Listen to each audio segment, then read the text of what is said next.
কলবটা এমন একটা জিনিস, এমন একটা হৃৎপিণ্ড, মাংসের টুকরা, যেটাকে আপনি যদি ঠিক রাখতে পারেন সব ঠিক থাকবে।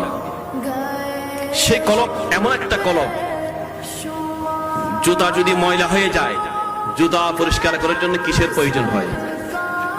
ও হন না, কিসের প্রয়োজন? পালিশের প্রয়োজন হয় না? হয় না? পালিশের প্রয়োজন হয়।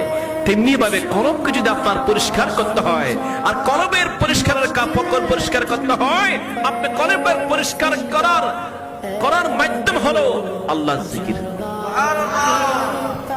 আল্লাহ জিকিরের কারণে কি হবে? কলব পরিষ্কার হবে, দাগগুলো পরিষ্কার হয়ে যাবে, কালো দাগগুলো পরিষ্কার হয়ে যাবে। আল্লাহ রাব্বুল আলামিন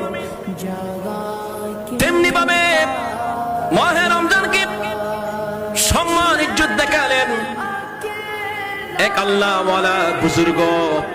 কারণ যারা আল্লাহওয়ালা তাকওয়াদার, হালাল খাবারকে হারাম খায়না, সঠিক হালাল আয় দ্বারা নিজে খেলেন, পরিবারকে খাওয়ালেন, ইবাদত করলেন, নামাজ পড়লেন, 5 ওয়াক্ত নামাজের পরে ফরজের পরে আবার গভীর রাতের মধ্যে তাহাজ্জুদ আদায় করলেন, কিছুক্ষণ কোরআন কারীম তেলাওয়াত করলেন, কিছুক্ষণ আল্লাহ আল্লাহ আল্লাহ জিকির করলেন।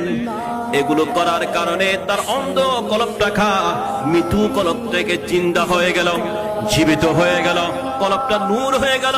কোরআনের তেলাওয়াতের কারণে কালো কলবটা, দাগওয়ালা কলবটা নূর হয়ে গেল। একদিকে মাহে রমাদান, অন্যদিকে কোরআন তেলাওয়াতের কারণে তার পুরা বডিটা আলোকিত হয়ে যায়।